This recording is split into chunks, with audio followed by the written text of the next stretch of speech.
25th anniversary season of the Pirelli World Challenge is shaping up to be one of the most competitive ever. Today, we're on the mean streets of Belle Isle in Detroit, Michigan. Traction and low-speed handling are critical on this very technical track, and Cadillac, Chevy, and Ford are all hungry for a hometown win.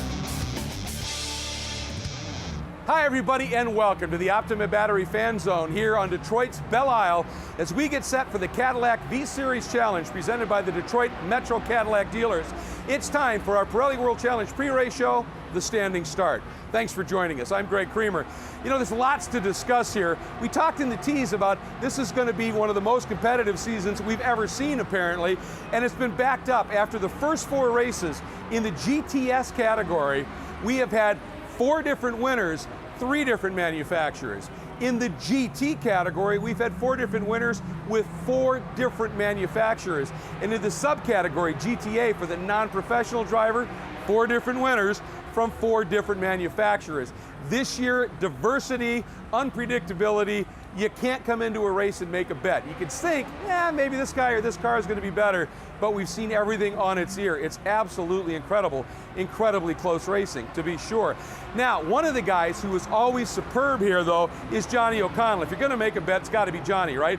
3 of the last 4 years, he has won here, second the other time. Incredible. In the GTA category, we've had a couple of drivers that have been moved up into GT. I think now the GTA battle for that highly coveted BRM Chronograph Sportsman Award is now really on. And in GTS, yeah, Lawson won that first race, but in the interim, he has put together a couple of wins. Jack Baldwin in the Porsche has a couple of strong finishes, and that now has put them atop the championship, 4th through 8th. They are all Detroit muscle cars. They want to do well here. But how do you do well here? Well, a bit earlier, I took an opportunity, wandered through the paddock, chatted with a few of the drivers, some of them new to the track, some of them have been here before. What's special about this track? It's, of course, a typical street course, but it's got its unique moments. How do you get around here quickly? How do you get around here fast? This one has a lot of surface changes. Belle Isle is kind of known for bumps and known for crowns in the road and a lot of concrete, a lot of tarmac. Ignore the walls. Just pretend they're not even there and just drive as fast as you can and go fast. You know, braking's important here, lots of long straights into hard braking zones, and then you have to have a really compliant car to roll through these corners. Getting back to throttle is obviously really important as well to get the good runs down the straight. You know, there's a lot of glam and history around Long Beach, and this race isn't that old, but it's pretty amazing what Roger's done with the place. The facility is amazing. The track itself, from a driver's standpoint, is a lot of fun. One of the most fun street circuits I've driven. I mean, it's got a lot of everything. I mean, very fast flowing corners. It's got some really slow, tighter stuff, and it's hard with the setup. You really kind of have to, you know, play with it and get it right in certain areas. You're never going to get the car perfect on all the concrete and all the tarmac and everything else, so you go as quickly as you can to get a compromise where it's pretty good everywhere, and it's one of those places, you know, you just have to do it. It is one challenging piece of real estate here, one that every driver seems to really relish racing on. So we're looking forward to that, obviously. Now, when we come back here, we've got a special guest for you. We've got an interview coming up. Lots yet for us to cover here on the Standing Start. So when we come back, we'll have even more in preparation for round 5 of the Pirelli World Challenge Championships in our pre-race show, The Standing Start. Stay with us. And welcome back to the Optima Battery Fan Zone and the Cadillac V-Series Challenge here at Belle Isle, presented by the Detroit Metro Cadillac dealers as we continue our Standing Start. Once again, we've got a very special guest here. You know, this is the home, Detroit is, of the automobile industry in the United States, and it's the home of America's Big 3. So if you're racing for Chrysler, you're racing for Chevy, or you're racing for Ford, this is a race you really want to run, and a race, if you do run it, you want to win. Now, joining us this season in the Pirelli World Challenge for the first time is Jack Roush Jr. And of course, Jack, you're driving for Ford. The Roush name synonymous with Ford. You guys are based in the area here, but this is the first time you've run at Belle Isle. It's got to be an amazing experience. Oh yeah, absolutely. I've road raced for quite a few years now, but I've never had the opportunity to race at home. It's a little different experience waking up in my own bed and driving to the track. So, the history around Detroit, the Detroit Grand Prix is awesome. It's great to be a part of it. What made you decide to make the move and come and race the Pirelli World Challenge this year? There's a lot of things. I was watching the World Challenge for a number of years. It looks like it's a great series. It's you know, it's something different than I've done, so that's a challenge which I like. And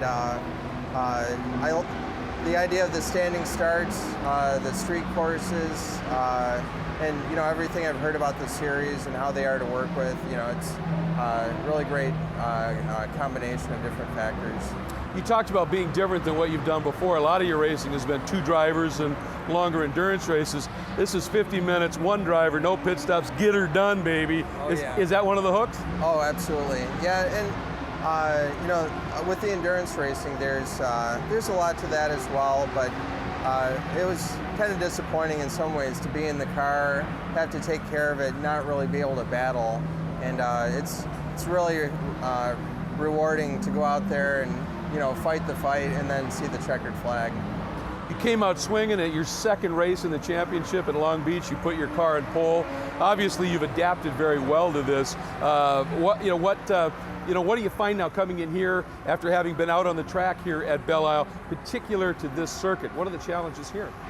I think the handling of the car, how the car is going to react over the course of the race to the different bumps or hills on the track, different types of surface. You know, I don't know exactly how it's going to go. We're still working on our car, but you know, I think it will be a trick to nail the setup. Well, and at Long Beach, like here, you got those concrete walls close, but you were comfortable with that, putting it on pole, obviously. Got to ask you a question. I mean, you know, we talk about you're so synonymous with Ford, Ford's so synonymous with Detroit. Detroit's gone through some rough times, but there seems to be a resurgence. There's an energy here in this city that I haven't seen, you know, in a little while. It's great to feel. You know, part of it is there's a lot of businesses, a lot of development. They are sticking with Detroit, and it's starting to show, isn't it? Oh, absolutely. And there's new companies coming in too. There's a real movement in small manufacturers of specialized products, and also in the auto industry. It's all, I think it's coming around as well. A lot of opportunities, certainly, in those ancillary businesses for the automotive program. Jack, thank you so much for joining us. Thank you so much for being a part and coming over and racing in Pirelli World Challenge. Now, you may want to hang tight, because what we're going to go to now is our Cadillac Key Corners. And the guy that's going to take us on the tour is the guy that's won 3 of the last 4 GT races here on this track and finished second by a couple of tenths in the other one Johnny O'Connell. I am Johnny O'Connell with Cadillac Racing. This is the Detroit Grand Prix, and these are the Cadillac Key Corners. Turn 1, taken into 4th gear, very fast corner, and it changes into turn 2. What's cool about it, there's this rise right here. Car gets a little bit loose, then it's up the gearbox. 5th gear, 6th gear, getting into top speed, and as we go into turn 3, this is one of our best overtaking areas. Move to the inside, it's easy to get by a guy. Down in the 2nd for turn 3, up into 4th gear. This next complex, 4, 5, great combinations. 4, the car understeers through here. We use a lot of road still. Maintaining 3rd gear. 5, difficult left-hander to get through. Use all the road again coming out. And then as we go into turn 6, 2nd gear corner. Accelerate hard out, 3rd gear. The back straightaway here at Detroit, very bumpy, and because it's moving on you left and then right, hard to get by a guy, but we get all the way up into 6th gear, and then a very challenging braking zone for turn 7. Hard right-hander, you bring it right up next to the curbing, use all the road coming out, then hard on the brakes into turn 8. A little bit of a bump down into 2nd gear, accelerating through turn 9. Long left-hander. Okay, corner keeps coming at you. Your car gets a little bit loose, then down into 2nd gear for turn 10. Explode out of that corner in 2nd gear. 3rd gear, 4th gear. Now on the trickier corners on the racetrack. 11. It's like a little bit of kink to the right here. You're getting close to your curb. Accelerate out into 4th gear. Turn 12. Try not to lift. Use all the road coming out. If you do it right, you'll be able to get into 6th gear before start finish. You look down at your dash and see a great lap time. And those were the Cadillac Key Corners from the Detroit Grand Prix. Well, now you've got a bird's eye view of this immensely challenging track from one of the best ever that's run on this circuit. That's what all of these drivers are going to have to endure for 50 minutes, as it is just about time for us to go green for round 5 of the Pirelli World Challenge Championships here at the Cadillac V-Series Challenge presented by the Detroit Metro Cadillac dealers. When we come back, we are going green. Don't go anywhere.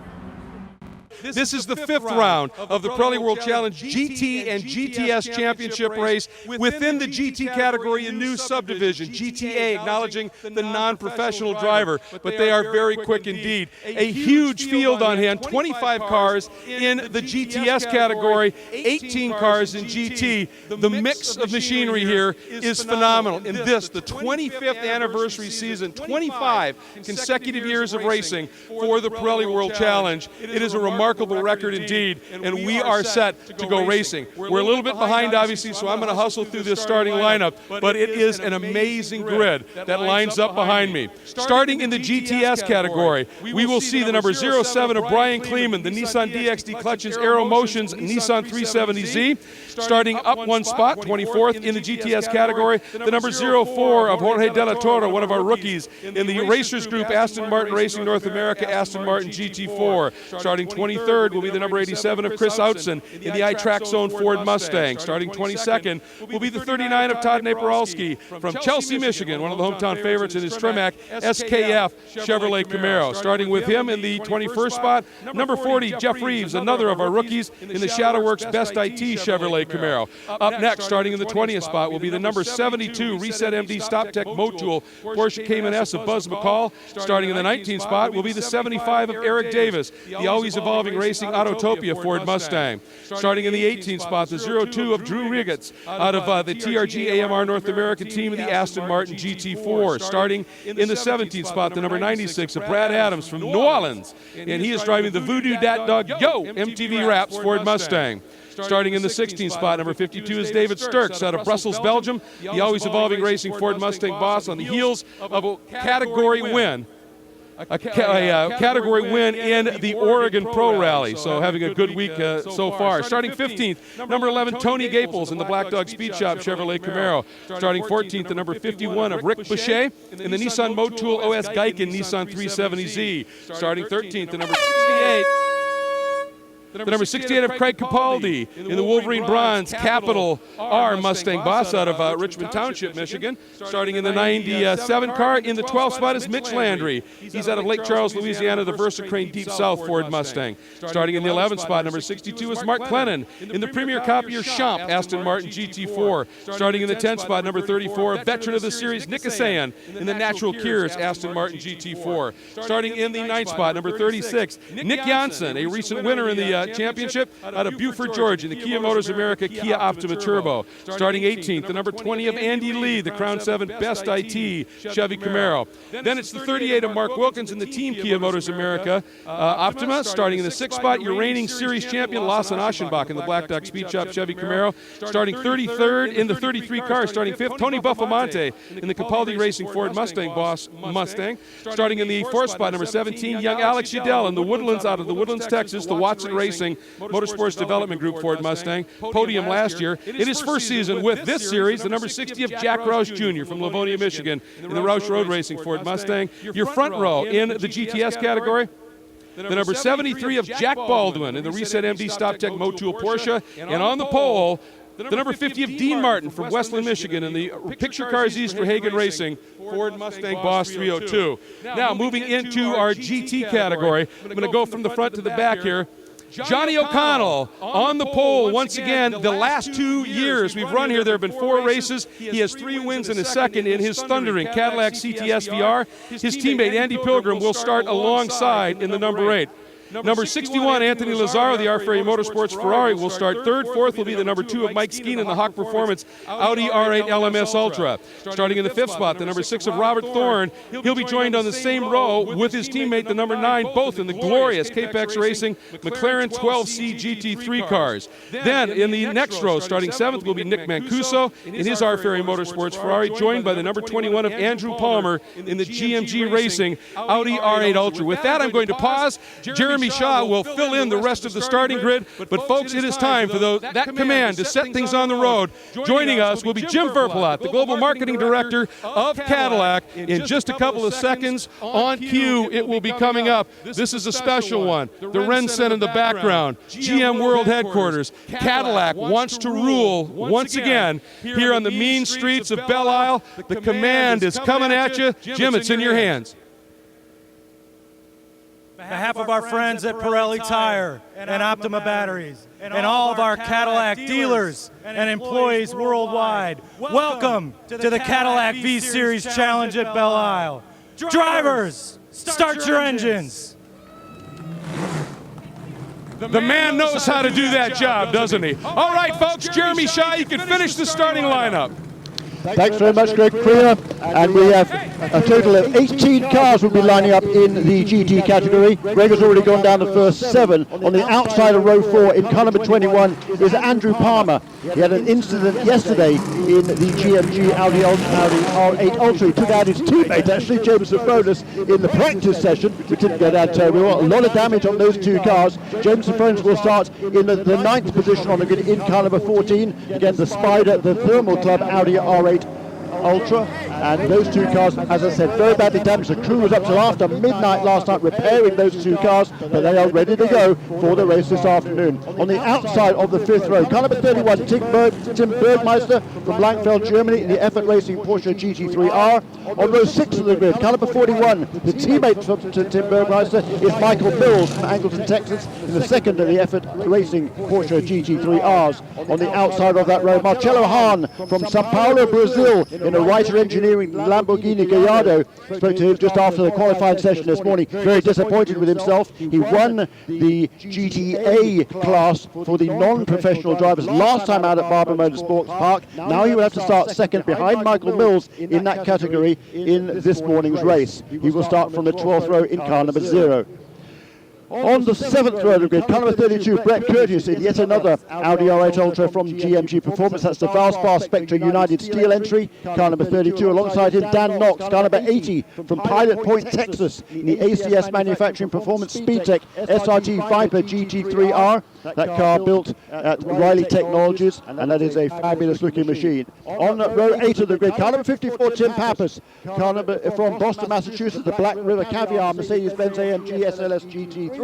Alongside him, car number 10, Henrik Hedman from Fort Lauderdale, Florida, originally from Sweden, in the Dragon Speed Ferrari 458 Italia GT3. He too is somebody who I think has underperformed in qualifying. On the 9th row of the grid, car number 44 is Brett Holden from Newport Coast, California, GMG Racing Audi R8 Ultra, and alongside him in yet another GMG run entry, the number 95 of Bill Ziegler from Pontevedra Beach in Florida, the Swisher Racing Audi R8 Ultra. Those are the 18 cars that will start on the grid for this Cadillac V-Series Challenge at Belle Isle. There'll be 25 GTS cars lined up behind them. This is the 5th round of the Pirelli World Challenge this season, and we've had 4 different winners in virtually all of the categories. I think we've got a wide open race this afternoon. In GT, the race winners this season started off with Thomas Enger in a Lamborghini. He is not here this weekend. Next round was Johnny O'Connell. That was on the streets of Long Beach, so a somewhat similar track to here at the Raceway of Belle Isle. He won round 2. Anthony Lazzaro won round 3 in the R Ferry car number 61 Ferrari. And then the last round winner, Andrew Palmer, the youngster, just 19 years of age, is Andrew Palmer from Chicago, Illinois, in that number 21 GMG Audi. So the field is wide open. The top 6 qualifiers in the qualifying session this morning took place at 7 o'clock this morning, bright and early for these guys. But it was a thrilling qualifying session. It started off with the 2 Cadillacs way at the front of the field and a second clear of everybody else for quite a while. But as the session wore on, the rest of the contenders caught up, and by the end of it, there was nothing to choose between the top half dozen or so drivers. So it will be on the front row again. Car number 3, Johnny O'Connell. Alongside him, his teammate for Cadillac Racing, car number 8, Andy Pilgrim. On row 2, the number 61 Ferrari of Anthony Lazzaro. Alongside him, the number 2 Audi of Mike Skeen. And on row 3 of the grid, the 2 K-Pax Racing McLaren MP412C GT3 cars of Robert Thorne, the youngster, and Alex Figge, the veteran. Cars are lining up on the grid. This will be a standing start, and that is always exciting. It's a very short run into turn 1, the right-hander, so the cars will be absolutely flat out through there away from the rolling start. In front of me, the GTS cars are lining up in their grid formation. Dean Martin leading the way here from Westland, Michigan. Cheer on him in the picture East car, East car. That beautifully restored cars effectively, because that car was wrecked last time out in a crash at Barber Motorsports Park. We're almost ready to go here. The cars are lining up at the tail end of the field. Revs are beginning to rise. The lights will come on. As soon as the lights will go off, we will be underway. And Greg Groomer, he's already had his race. You can see that huge field light up on the start-finish line. 43 cars ready to go for round 5 of the Pirelli World Challenge. And at the final grid order is given. The lights will come on any second now, Greg, and you've already won your race back from the front of the pit. I'm surprised I made it, but boy, I was motivated. This is going to be phenomenal. The 5-second board is displayed off to the lower right of the screen here on our global web feed. That means the lights will be on very shortly. As Jeremy said, when they go off, we go racing. It's Cadillac's up front and we are green. Great launches, as you would expect, by both of the Cadillacs. Andrew Palmer doing a squeeze play, moving up a couple of spots as well. And then here comes that GTS field. Yeah, it didn't go well in the last round at Barber Motorsports Park in GTS. The first quarter, huge pileup, 4 Ford Mustangs taken out there. 2 of them extremely badly damaged. But here it's clean through that first corner. And Johnny O'Connor has a big lead going down into turn 3. Mike Skeen down to the inside of Andy Pilgrim for second place in that number 2 Hawk Performance Audi. Beautiful move by Skeen. The 2 McLarens were side by side, slowed them up. Skeen still trying to clear Pilgrim, finally does, but has to do it around the outside, Jeremy. That was a long way to go, but he made it work and has now picked up that second spot. We've been waiting after that team picked up that GT3 Audi for them to get a handle on it and Mike Skeen to be able to start to hustle it. I think we're there. Yeah, I think so. He struggled a little bit in the first practice session yesterday. Wasn't happy with the handling of that car, but they softened up the springs, softened up the suspension considerably, just to make it more compliant over the bumps here at Raceway on Belle Isle, and Mike Skeen has done the rest. And great driving by both those second and third place drivers on that first lap, because they were racing hard there, but they gave each other room, no contact between those two. But boy, Johnny O'Connell has taken full advantage. He has checked out at the front of the field. Well, with those 2 guys running side by side, not as fast as a car by itself on the line, and Johnny is someone who is going to take advantage of that opportunity, looking in the mirror, big grin in the helmet, I'm sure, as he's starting to, just as you said, stretch that margin out. Intense action a little bit, back in the field a little bit. Again, we've got those 2 drivers, obviously, in those Global Motorsports Group cars that ended up after that incident in the first practice, missing second practice, not being where they wanted in qualifying. Now they are struggling to find the front, but they are trying very hard. Yeah, it's a great first lap there by Mike Skeen, but Johnny O'Connell just a huge advantage as he comes across the line to complete lap 1. You get a couple of 3 seconds it was the margin from first to second. Just a great first lap from Johnny O'Connell. Just using all of his experience there, because he has a wealth of experience on this racetrack, and he was super fast there on the first lap. Pulled out a huge margin, but that battle for second is still going on. And behind them also, Andrew Palmer made a good getaway there to move up into the top 5.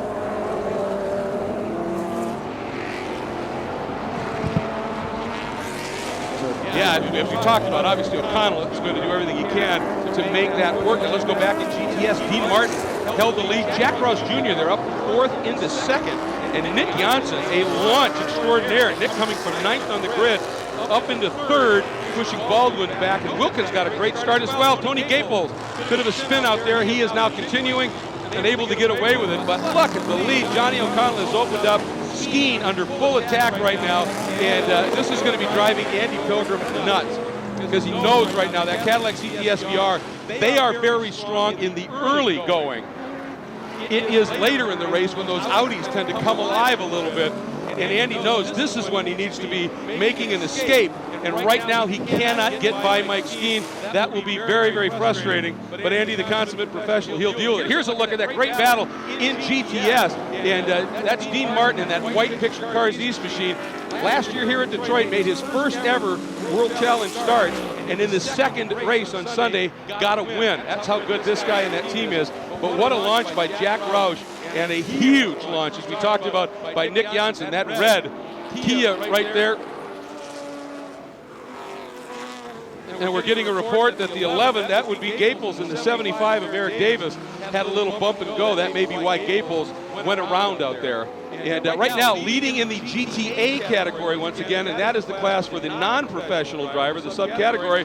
Great start by Dan Knox, Jeremy, in that gorgeous number 80 ASC Manufacturing Performance and Speed Tech Viper, that beautiful GT3R, up into 11th overall. That is a fine effort by Dan Knox. He's 50 years of age, is Dan. He's making his debut in the Pirelli World Challenge this season. But that brand new car built by the Riley Technologies team down in Charlotte, North Carolina. Lone Star Racing is the entrant for Dan Knox. It's a small team run by Dan, and he's doing a fine job here. He's just picking up, as he picks up experience, he picks up pace as well. And to get that car just outside the top 10 overall, but as you said, Greg Creamer, he is first of the GTA cars, the GTA contenders at the moment. But this big battle here in GTS, it's close at the top. The two Ford Mustangs out front, followed in third place by the best of the Kias, and then Jack Baldwin in that Porsche right there in fourth place. And I spoke to Nick Johnson right before the race. He was really disappointed after qualifying. He said, we really messed up. You talked about during qualifying, Greg Creamer, that the Kia Optimas often just go out there, just do a couple of laps, lay down the time, and then come in and park it and keep their tyres in good shape for the race, because they do have to start the race in the same set of Pirelli tyres in which they qualified. He said this morning, hey, look, the track was getting better and better. We should have done a couple more laps. That's frustrating. But what a start. They made up for it, obviously. Wow. Both of them having great launches. Janssen up into third and Lee up into fifth. And our Optima Battery Best Standing Start Award, not a surprise. What a launch. The number 21, though, Andrew Palmer, who had that problem in that first practice session, missed the second session, didn't qualify as well as they wanted. A huge launch, and finds himself now up into fourth in that Global Motorsports Group Audi. So a nice run by Andrew Palmer. And a guy who's on the move, just watching him picking off a couple of cars here, is Lawson Aschenbach. Just got around Alex Udell. Lawson in that black car with the lime green highlights. That is the Black Dog Speed Shop car, your defending series champion. But right behind him, Alec Udell, who had qualified fourth, had a podium and a fast lap here last year when he was 17 years old. And what a story he is. But there's how close that battle is up at the front. I mean, really, Jeremy, the top 9 cars really covered by the proverbial blanket. Pretty impressive stuff. Up front, still O'Connell, and he is stretching that margin out now, continuing to do so over Skeen and Pilgrim. They just come by. That was O'Connell, there's Skeen, now Pilgrim, and then Palmer, and he is reeling those two guys, Skeen and Pilgrim, in at this point. He is, and Andrew Palmer just set the fastest lap of the race. He was quickest on the last lap at a 33.5. This time around a 133.0. That's a half a second quicker even than our race leader, Johnny O'Connell. The time also almost matched by Mike Skeen in second place. So all three, the second, third, and fourth place cars now going a little bit quicker than Johnny O'Connell. But I think O'Connell, he pulled out 4 seconds in the first 3 laps of the race. Now he's trying to manage that gap. Aggressive move there. Jack Rouse Jr. wanted to pull out, try and get down Dean Martin coming up through the final corner here, 14, and get something done down into the first turn. That cost him momentum, and Nick Janssen immediately read that, ducked behind, and was able to get around Jack Roush for second spot. So that was an amazing move right there by Janssen. Now watching, look at that, Jack Baldwin taking a look, hunting. He's gone by Wilkins, and now he's looking at Jack Roush trying to find a way by as well. Even with these big pony cars, that little bit of a loss of momentum relative to the guys behind you, that is pressure. A beautiful move there by Tony Buffamani, that blue number 33 Capaldi Racing Ford Mustang with that black stripe running down the hood of the car as he ducked underneath the very talented youngster Alec Udell and has picked up a spot. And watching all of this action, I'm sure a bit frustrated right now, that white number 20 Crown 7 Best IT Camaro of Andy Lee, a pole winner here last year, a bit of a pole machine, and they are just frustrated right now, just trying to figure out where they are losing some of the speed. They're chasing things, certainly. They just haven't been able to find the answer. And for Udell, and we've talked about it a little bit, they have been struggling with some ABS issues, but they pretty much think they have it solved. But boy, once Nick Janssen got around Roush, he has absolutely reeled in the back of Dean Martin. Meanwhile, up front, this battle continues. Absolutely splendid scrap as you're watching that black Audi with the red highlights over the wheel arches. That's the Hawk Performance Audi from CRP Racing, driven, of course, by Mike Skeen. Andy Pilgrim right behind him. And then in pursuit, Andrew Palmer, which is really making this a roller coaster weekend. And right now, he's working on the climb back up after contact with his team owner in the first practice, forced both of them to miss the second practice. Now he has augured his way up into a fighting fourth. You know, one of the things that James Safronis has said about this young man, he said, he's new, he's young, he's a rookie. He'll make the other rookie mistake, but he makes it once. And that's the sign of somebody very special. Meanwhile, Johnny O'Connell, talking about somebody very special, he has just set now the fastest lap, and by a chunk, we have now a new race lap record Johnny O'Connell is throwing it down right now, sensing the opportunity here to stretch that margin out over this battle. And right now, Andy Pilgrim is, I'm sure, a pretty frustrated guy because the Cadillacs, because they're a little heavier and the way that their suspensions work, they build heat in the tires, get the pressures up. They are much more effective early in the race. The Audis tend to take a while for those temperatures to build, the pressures to get right, for the car to really come to them.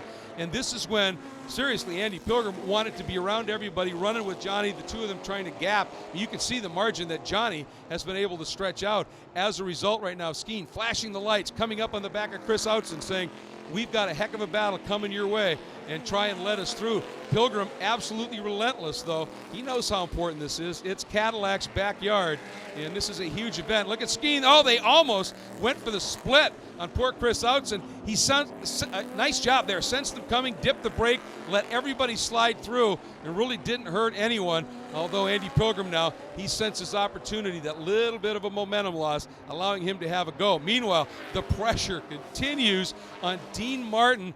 Janssen relentless. Then that multicolored Ford Mustang from Jack Roush Jr. Again, talk about important. Martin from Michigan, Jack Roush from Michigan, and they've got a Kia and a Porsche messing in their backyard. These guys obviously, they want to hang on station. Roush wants to get that spot back. And meanwhile, look at Tony Buffamani as he is trying to defend from Alec Udell as Lawson Aschenbach in the Black Dog Speed Shop Chevrolet Camaro. That black Camaro with those lime green highlights on the hood has moved up a spot. He is the defending series champion. As we talked about now, has won the opening race at St. Pete, then got taken out along with Jack Baldwin in that big crash at the start of Long Beach, and they are chasing things in the points. Right now, Baldwin has been able to rebound to second with an amazing weekend at Barber Motorsports Park, and Aschenbach now sits fourth, so they have business to do here as well. But right now, Buffamani, he looks in his mirrors and all he sees is that Watson Racing Motorsports Development Group Mustang in his mirrors. Oh, and here we go. This is the part of the event when we catch all this traffic. It starts as a race and turns into a war. And Pilgrim, what an opportunistic move right there as he was able to sneak around Skeen. Now Palmer hounding Skeen, but O'Connell got hurt big time working that traffic. He ballooned his margin up to almost 4 seconds, now down to just over 2, and it may be even less than that by the time everything settles here. But Andy Pilgrim, again, very savvy in that traffic, able to get around Mike Skeen, and that's where that torque of that big V8 plays very strongly for these guys. They, if they get balked in traffic, those caddies and those thundering V8s able to just hit the trigger a little bit more aggressively. And once Pilgrim cleared Skeen, you can see it, folks. He is gone. He has opened it up and is driving away. Part of the reason is that Skeen now has a mirror full of that Thermal Club, Spider, Global Motorsports Group, Audi R8 LMS Ultra. Oh, big moment there, though, for Palmer. Looked like he pushed just a little too hard coming onto this back straight, onto what they call the strand, and the front end of that car just gave up for a second. He was lucky to save it and keep it off the wall, but that's going to cost him some time and distance to Skeen. Meanwhile, at this point, this is about as big a margin as we've seen in GTS, and I don't know that it's even 2 car lengths, but Dean Martin has a little smidge of breathing room in hand right now over Nick Janssen, and Janssen still has a very aggressive Jack Roush Jr. First season in the Pirelli World Challenge. He's not a rookie because of his accomplishments in other seasons, the series I should say, but his first season in World Challenge, already a pole winner at Long Beach, and he seems to really have found a home here and is loving it. He's got, oh, that is Andy Pilgrim. Pilgrim, the runoff down in turn 3 for Pilgrim. Did not see what happened, folks. Now he's trying to do the snap turn, get that car back and continue. But boy, huge cost here in terms of track position, in terms of the battle, in terms of the points. They, coming in here fairly strongly placed in the points, both of these caddy drivers. And now for Johnny O'Connell, no wingman sitting there in second either at this stage. So now the question is, what can Andy Pilgrim do as he tries to fight his way back into things here on the streets of Belle Isle? There's Skeen now sitting in second. Because of that little bit of a moment, it was just interesting to see the front end of that Audi just give up, basically, and Palmer had to back off a little bit. But Palmer now starting, you can see it already visibly, has closed some of that margin up as he's coming down on Skeen. Nick Janssen now all over the back of Dean Martin in our battle for the lead in GTS. And Nick Janssen, Kia Motors America, Kia Optima Turbo, really starting to hound the Picture Cars East Mustang of Dean Martin here. He's looking in, he's looking out, and Roush right there. Baldwin now sitting right there in a very close fourth, and Janssen's teammate Mark Wilkins has closed up and joined this battle. It's really now a 6-car train because Lawson Aschenbach and that Black Dog Speed Shop Chevy Camaro has caught the back of this group, and the proverbial blanket covers these 6 guys. Then a little bit of a gap back to Alex Udell, Tony Buffamani, and Andy Lee in that number 20 Crown 7 Best IT machine. Martin once again hanging on, and you can see the pressure here as that he is just dealing with at every turn as they work through this tricky section here. Turn 7, 8, 9, 10. It's basically, once you make that right-hander into it, it's a series of lefts until this final right out of turn number 11, heading back down along the Detroit River. But every one of those lefts is a different radius, a different tightness, a different camber. It's a tricky little complex here. And then you make that run down into this turn, turn 12, and then it's really almost a double apex out through 13 and the launch onto this final run. The interesting thing is 12 and 13, there is no runoff. It is wall. If you get it wrong, as Alex Figge discovered last year when he had a component fail in the Capex Volvo, it's the wall. That's who you meet immediately. And right now, these guys are at just, look at this train. This is spectacular stuff. This is truly what racing should be. The Pirelli World Challenge, just phenomenal stuff. 6 cars covered by absolutely nothing. In terms of time, Wilkins took a look at Baldwin there in that red Kia on that multicolored Reset MD Stop Tech and Motul Porsche. Couldn't quite get it done and ducked right back in again. And what a variety we see there as well as Johnny O'Connell starting to work through some of this traffic once again. But you've got the Mustang leading, a Kia in second. Oh, very close there. Johnny able to work through, feeling the pressure just of dealing with all that traffic. Very close here, the Aston Martin and the Mustang side by each as they come through, and it settles down. I think that was the 75 of Eric Davis. Big wiggle when he jumped on the throttle there. And O'Connell now with this big lead though, able to be very, very careful, very precise, even a little bit patient and cautious in traffic when he needs to be, because he knows he's got some room now back to Skeen in that battle for the second spot. O'Connell has now cleared all that traffic. There is Skeen, there is Palmer, and that is a really stout battle for second spot. Absolutely no respite here for either of these guys as they're either in traffic or duking it out with each other. And Palmer, you know, he did this to Anthony Lazzaro in the final of the 2 races at Barber Motorsports Park. Hounded and hounded and hounded Lazzaro until he had a little bit of an error, and Palmer swept through to get his first win. We go back now to this GTS battle. That's Baldwin right there in fourth. Then the Kia of Wilkins right behind him. You can't even see him. That's how close it is. It's Lawson Aschenbach in that Black Dog Speed Shop car. Looks like Alex Udell. Maybe he's got a run on Lawson Aschenbach, shows the nose, not close enough. Has to get out of it, tuck back into this line once again. But while all of this has been developing, you sit there and you watch now, it has turned into an even more of a train because now Udell is there. Buffamani just a couple of car lengths back, and the guy who just must be having one of those most frustrating of days right now is Andy Lee, who's just watching that group and right now doesn't have anything for him. And that is Pappas, and then the Ferrari. He is being hounded by the number 10. That is the Ferrari with the Swedish flag motif of Henrik Hedman, who's Swedish now, of course, residing in the U.S. He was driving for Elton Julian's Dragon Speed team. Those two right now are scrapping for what would be the 5th spot in the GTA category, running right now in the 13th and 14th place overall. This is your GTA lead battle. Marcello Hahn being hounded in that Ryder Engineering Lamborghini Gallardo GT3 by the GT3R Porsche of Mike Mills, that number 41 machine. Oh, and we just had, I think Marcello Hahn got into the barriers, knocked the mirror at least right off of the right side of that car, running just a smidge wide, and that was enough, and Mills is through. He is indeed, and one slight slip, it's all it takes on this racetrack. There's unforgiving walls there at every corner pretty much. You make any sort of a mistake and it can be costly. Certainly was costly there for Marcello Hahn. He's luckily perhaps he hasn't damaged the car too bad. He took off the mirrors. You said maybe one of the front dive planes as well, possibly off the front of that car. That won't help the aerodynamics. But he's lucky, you think, that he didn't bury that car more heavily into the tar barrier. Absolutely, clearly using all the track and more. They are out there right now. Here is this battle that's pretty intense. The number 6 of Robert Thorne, the first of the McLarens right there. Right behind him, one of our Chargers, the newcomer Nick Mancuso, teammate to Anthony Lazzaro, the R Ferry Motorsports. There's Lazzaro, the first red car on the screen.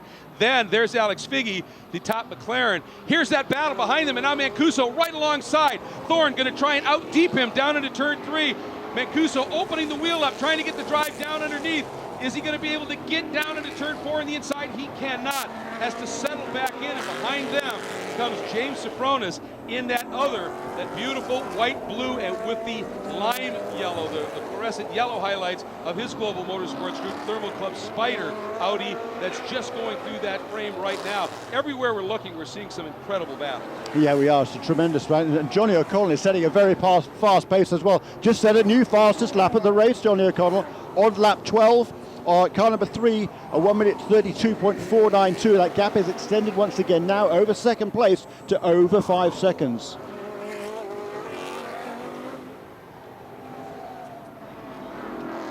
So Johnny O'Connell leads now by about 5 seconds over Mike Skeen and Andrew Palmer. That battle continuing for second and third places as they're working their way through some slower cars down here into turn 1. A big pack of cars that were going through the GTS leaders there, or huge pile of cars going through the turns 1 and 2 onto the straightaway. And there goes up behind them. Yeah. This is when it gets interesting. The overall leader coming up through the lead battle in GTS. He gets everybody there. The break Dean Martin was looking for, and you know what? He may have read it that way. Martin, those guys in this GTS are some exceptional talent as well. He may have said, I'm going to use him. Now I'll let him through. But for an instant, it gave me a couple of car lengths over Nick Janssen. And now, of course, as he lets him through, Janssen comes right back on him. But that's how they played the game. And now O'Connell has cleared all of the GTS field at this point. And the guys chasing him, Skeen, Palmer, then Lazzaro, Figge, they all have to do it.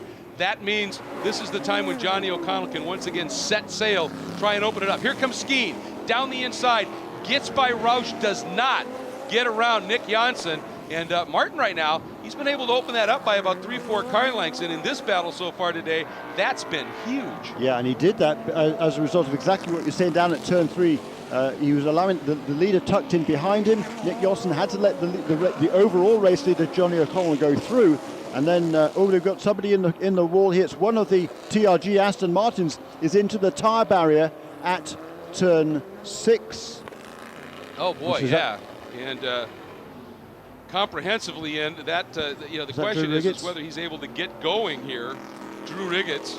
Was it Drew? I think it was. Drew. He was backed off of there. By the way, we understand on our web feed we may have had a little bit of some audio issues and dropout. At the start, Johnny O'Connell did get the launch from the pole. He's been able to maintain the lead. Andy Pilgrim had an off at turn 3, and apparently a mechanical issue as he has sort of dropped down the order. Skeen, Palmer are currently running second and third in the GT category. In GTS, the battle you're watching is everything. It is phenomenal. Martin, Nick Janssen, Jack Roush Jr., Jack Baldwin, Mark Wilkins.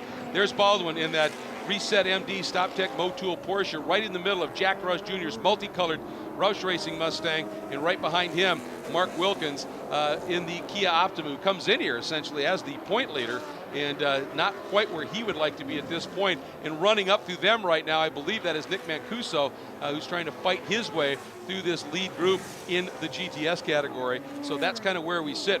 Absolutely great racing, but right now Johnny O'Connell working that traffic to perfection after he really got pinched once, Jeremy, badly, and lost a couple of seconds, has managed to get that margin up again to 4.5 seconds. The thing is, he's eventually going to catch this GTS traffic again. This is by no means close to being over at this point, as we are just coming up on halfway in a couple of minutes here. Oh, and we've got a big incident now.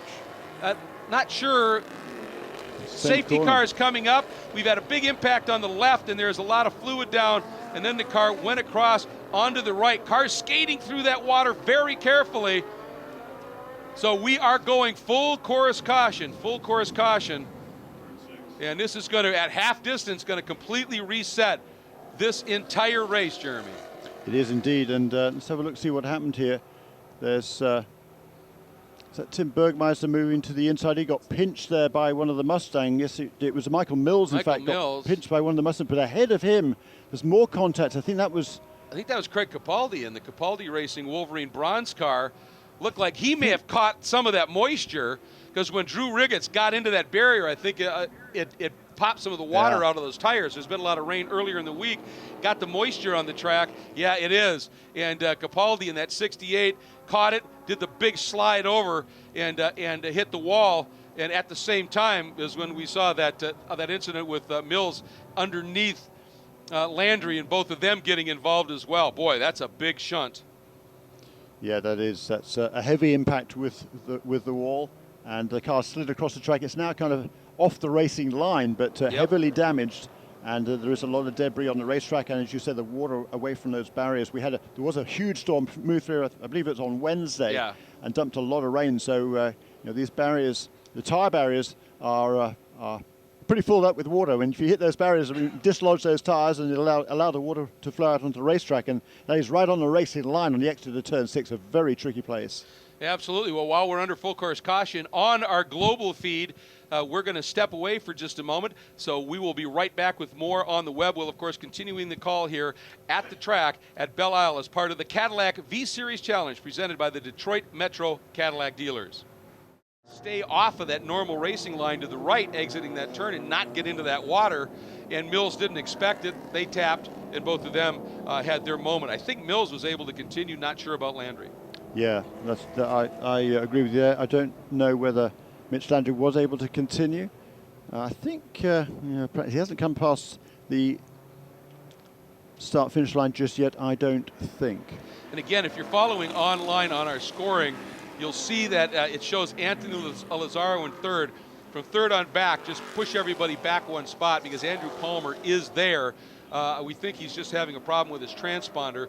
And Andy Pilgrim has, he's called it a day, I think. He has just parked in the pit, so must have been some sort of a mechanical issue maybe that even caused his off down in turn 3, Jeremy. Yeah, I think that's a fair comment. A shame for Andy Pilgrim because he'd done a nice job. He'd found his way past Mike Skeeney. Yeah. He dropped back at the start, but was able to get that second position back. And for a while, they're closing right in on Johnny O'Connell. But then had the problem down in turn 3 was out from the escape road. And as you say, he's in the car's in the pit lane, is it? Let's see. There's a look at Marcello Hahn's car, that Blau Pharmaceutical entry from Reiter Engineering, the Lamborghini. And when he kissed the wall, he had done it on the right side of the track. Took that right side mirror off. Now there's damage to the left side, the left nose of that car. Not exactly sure what may have occurred there, but obviously, again, maybe that bit of moisture catching people out over there, proving to be a pretty tricky scenario. It certainly is, and it really is. I mean, these cars have got a lot of horsepower, and if you're not kind of sometimes fully concentrating when you're under caution, you're just sort of kind of trailing around there. But you bury the throttle in these things, and they got 550, 600 horsepower or more, and when you put that onto the put that power down, and it's on a wet track all of a sudden, then you're going to lose grip pretty quickly. And maybe that car came around on Marcello Hahn. It's a shame. He was leading the GTA contenders as we moved to the halfway point in this race. Yeah, he was, and then had that moment when he just kissed that wall on the right side, and that allowed Mike Mills to get through. And then we get to this incident, so not exactly sure what happened over there. Again, it's in that same spot where all that moisture is. So that's the scenario.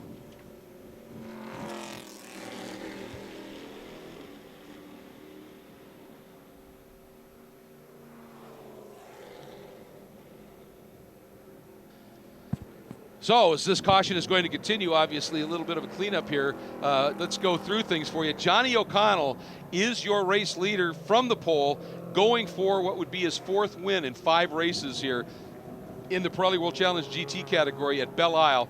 Mike Skeen in the Hawk Performance Audi sits in the 2nd spot, number 2. 3rd spot is Andrew Palmer, the number 21 GMG Racing Spider Thermal Club Audi. 4th spot is the number 61 of Anthony Lazzaro, the R Ferry Motorsports Ferrari Ontario, Ferrari Italia. In the 5th spot, the number 9 of Alex Figge, the beautiful McLaren 12C GT3 entry from Capex Racing. His young teammate sits in the 6th spot in the number 6 car. 7th spot, the number 16, teammate to Lazzaro in the R. Ferry Motorsports Ferrari Lake Forest Ferrari 458 Italia. Then in the 8th spot, the number 14, James Sofronis, who had the qualifying record here until the qualifying session earlier this morning in his Spider, the Thermal Club Global Motorsports Group, number 14. In the 9th spot, the number 31 is Tim Bergmeister in the Effort Racing Porsche GT3R. And completing your top 10, his teammate and leading in the GTA category for the non-professional driver, the number 41 of Michael Mills. With everything that's evolved, Dan Knox, once again, in the ACS Manufacturing Performance Speed Tech, Dodge SRT Street and Race Technology Viper GT3R is right up now into 2nd again in GTA. Great story, great weekend for him, with Brett Curtis, another of the Global Motorsports Group Audi R8s, sitting 3rd in that GTA category.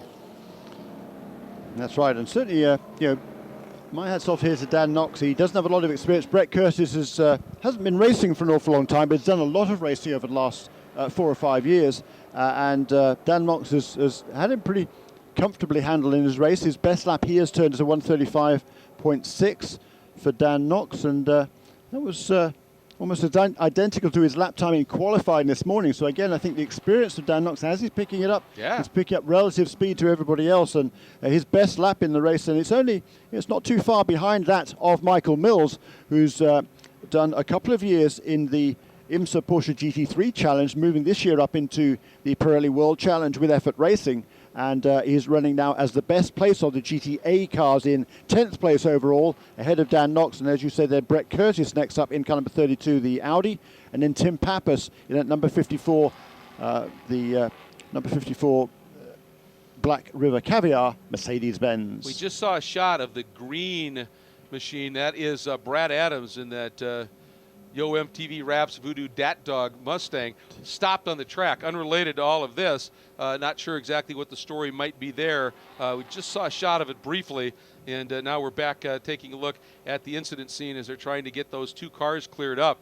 And it's going to be a bit of a cleanup still down there. They're trying to get these cars up onto the flatbeds. As soon as we can get that done, then we should be able to get going and get back to racing in relatively short order. The clock continues to run. It's a 50-minute timed event. We're now at 33 minutes into this race. So depending on how quickly we can effect this cleanup, we might still get some racing going. But as often happens, Jeremy, we might find ourselves with a very brief time period and thus an intense shootout here. Yeah, certainly a fair bit of cleanup to do down there in the turn 6 area, and that water across the track there is very definitely a hazard. So they're going to have to do something about that, and that's not the work of a moment. So the corner worker teams here working as hard as they always do. They do a fantastic job, and let's not forget we couldn't be racing without these corner workers. If you're looking for a way to get involved in the sport, there's many ways to join the various track corner workers groups around the country, and here in the Detroit, Michigan area, or anywhere else where you live in the United States, and it's a great way to get involved in the sport and give a little bit back and get close to the action.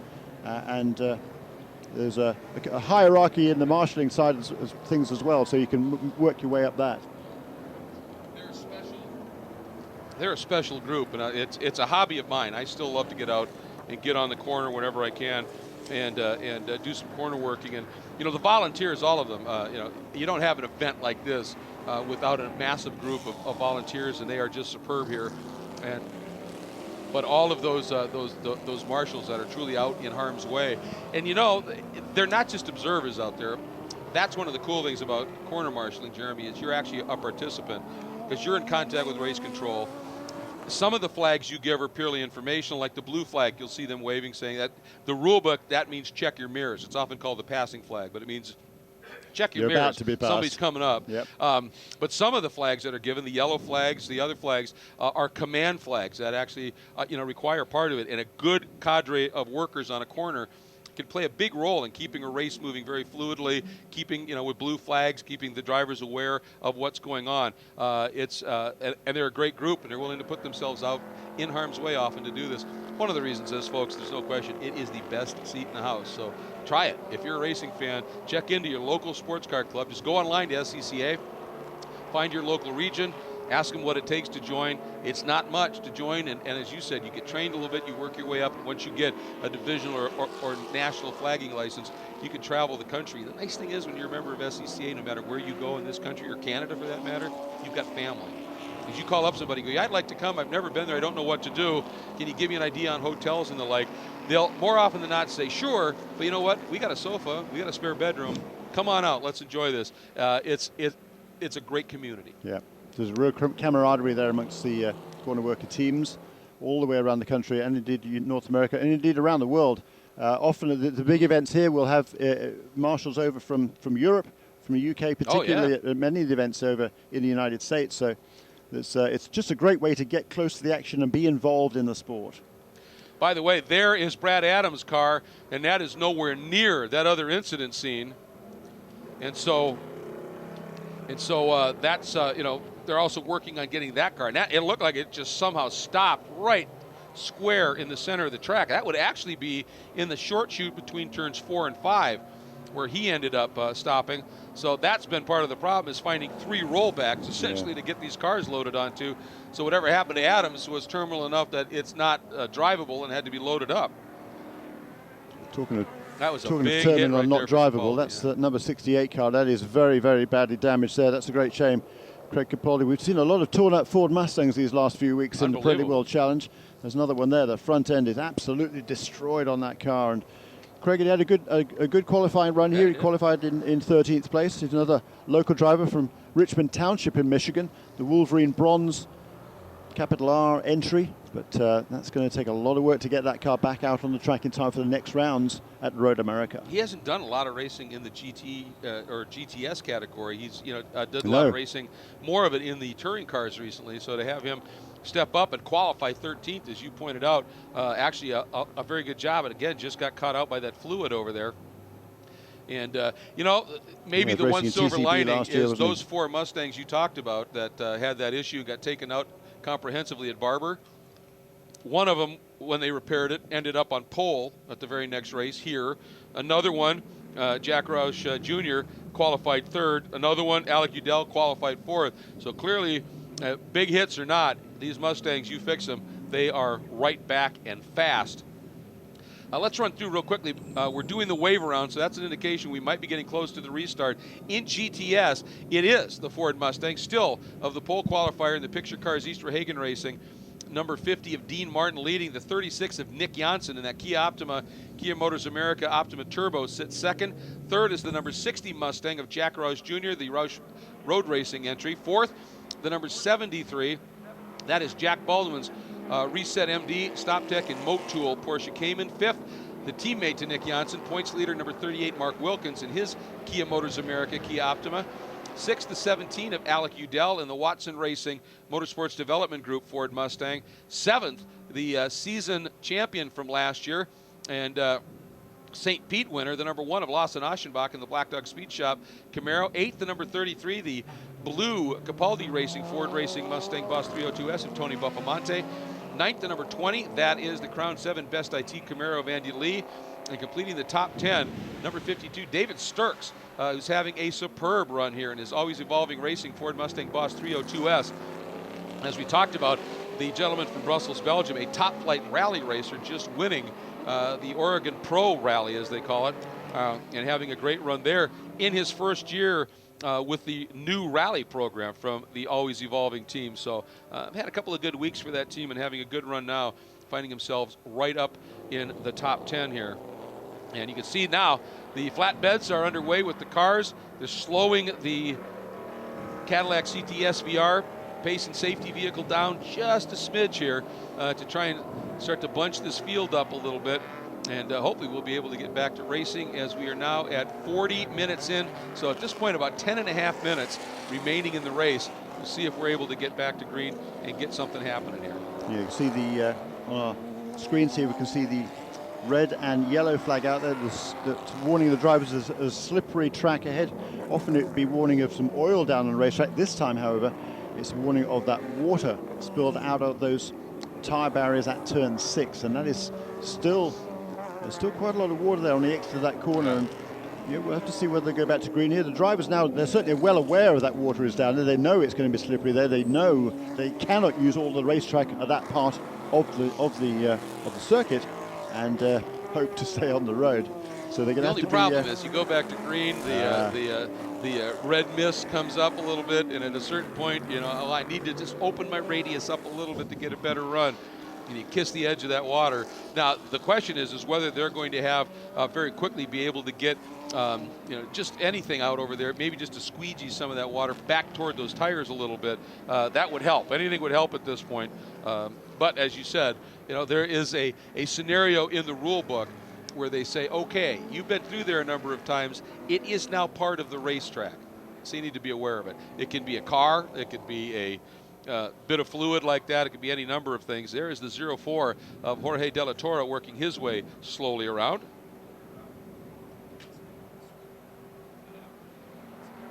Well, we just got word from race control. They have called for a sweeper and or jet dryer maybe to run out there very fast and just try and give that. Yeah, here it is. Oh, that's the sweeper vacuum machine. So that's a good piece of equipment to have in this scenario. Get out there, stir that water up, and it literally it vacuums it right up into the back of that. That will certainly help. You're still going to have to be a little bit careful through there.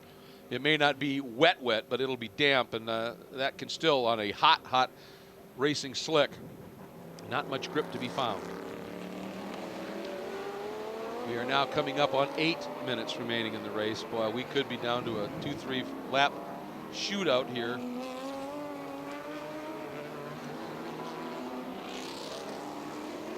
Now, everybody, yes, of course, would love to have seen this thing go green all the way. It was some exceptional racing, but you race on a street course, more often than not, things are going to happen. The interesting thing to me is that, you know, we've talked about it, Jeremy, this may have played, though. You know, you hate to see the incidents. Fortunately, all the drivers seem to be okay, and that's the good news. But there are people who will benefit from this. Johnny O'Connell, I think, will be, because those Cadillacs, we talked about it, they're a little heavier with more power.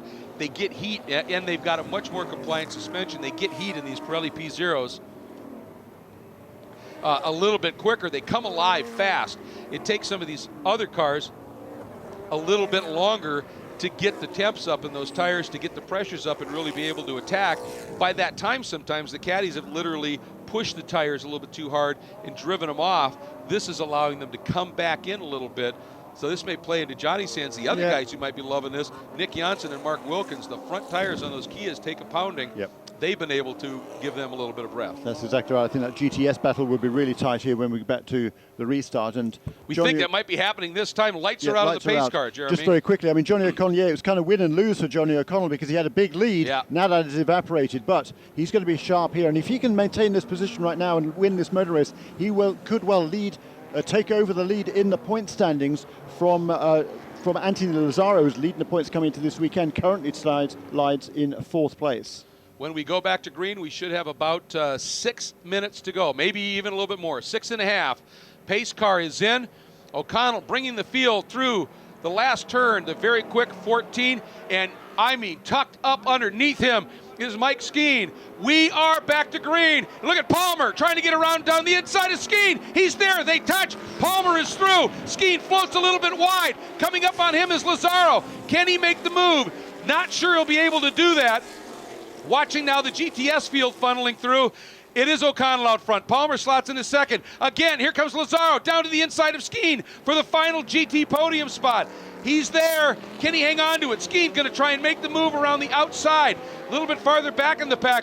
Oh, a little bit of debris flying as we are seeing that battle for the front. And did Nick Janssen get a massive jump? Have to see. He may have. Yeah, but I think Jack Baldwin got past both of them conceivably, did he? I think he did. Boy, I'll tell you, Roush has slipped back just a little bit, now finds himself behind Wilkins. Boy, this is just insanity on track right now. Watching Wolf's trying, there, I think it is still Martin out front. But boy, that was some just absolutely a scrum of vehicles of 2 different classes. This is incredible. That was a muscular pass for second place. So Andrew Palmer, he just stuffed it down the inside. There was going to be contact between those two. Going to be interesting to see what the stewards say about that, because that was a very forceful move. But you know, he stuffed that car down the inside, and it was a great pass, really. I mean, really an opportunistic maneuver there by Mike Skeen to take over in second place. Yeah, it was. It was just a tap. It was so light, but you never know, and that's what you've got to pay very close attention to. And look right now at Dean Martin in between the McLaren and Mancuso's Ferrari. He's doing everything he can. Now he'll have to let them go just outright speed. But look what that did for him. It allowed him to build a big lead over Nick Janssen. Janssen now letting James Sofronis slide through. Janssen under attack from Baldwin, who is under attack from Janssen's teammate, Mark Wilkins, in that red and white number 38 Kia Motors America Kia Optima Turbo. That's second, third, and fourth right there in GTS. While Dean Martin's machine has opened the margin up just a little bit. And there's Lazzaro now, down and underneath Skeen. Skeen trying to counterpunch, and the 62 of Mark Clennon, the Champ Premier copier, breathless performance, Aston Martin, has pulled over to the right side. Look at this, still side by side, Lazzaro in the red Ferrari, Skeen in the black and red Hart Performance Audi. That is the battle for this final podium spot. This is intense. Palmer is through and into second. Now look at this. Skeen tried the counter move. Now though, on this long run, generally, even though the Audi got given a little bit of a bigger restrictor for this weekend, they have a high downforce homologation on that car, and you can see Lazzaro just able to draw away on that straight. Yeah, little 458 Italia, the Ferrari just a little bit fleeter on the straightaway. They're able to hold the advantage over Mike Skeen, and Anthony Lazzaro now up into third place and trying to defend his championship lead. Well, Mike Skeen may have just given it to Lazzaro. That front end of that car just suddenly gave up on him. That would have been turn number 8, and he did a brilliant job to keep it off the wall, but he lost touch with Lazzaro, and that has allowed Alex Figge to glom right onto the back of him. We'll see what unfolds here. O'Connell goes by, putting another lap in the books as we are coming up on 3 minutes remaining. Then Palmer. Oh, and there's Jorge De La Torre. We got the number 40 of Jeff Reeves is off and into the barrier somewhere with De La Torre in the mix as well. Can't really tell where that corner is from this angle, Jeremy. We'll try and suss it out with just now Reeves is trying to move, but he's got a badly damaged left front. And there is that battle. Now, here we go back. That now is Thorne with the red 16 of Mancuso right behind him. They're battling now for the 6th spot. There is Andrew Palmer. And once Lazzaro got by Skeen, he has gobbled up Andrew Palmer in huge short order. Lazzaro, the points leader, maybe he heard what you were saying about O'Connell nipping into the points lead conceivably. He's having none of it. He wants through. He does indeed. He's right on the tail there. It's Johnny O'Connell got a huge lead coming down the strand into turn 8 for one more time. This is lap 25. The time is ticking away. Just over 2 minutes to go here. White flag next time by, race control. Is it? Okay. I thought they might have got one more in. I did too, but yeah, apparently not. Here's O'Connell now, coming out of turn number 11. Back onto the strand. They call it the Pier Michigan Motor City Casino Hotel Straight these days during the race. Now up in this very tricky 12, almost a double apex corner, but no runoff area. You've got to be absolutely precise. Here we go, the battle for second. Palmer still hanging on. Lazzaro right there, then Skeen trying to recover from that moment over at turn 8, and the white flag is out. Last lap, Jeremy. It is indeed. That battle for second place still raging there. It is still the car number 20, Andrew Palmer, who holds it, but right behind him is car number 61, Anthony Lazzaro, and Mike Skeen. He's closed in as well. Also, he's lost a little bit of momentum there after that restart, but he's got it back again now. And also Alex Figge, he's not too far behind in 5th place in that number 6 McLaren.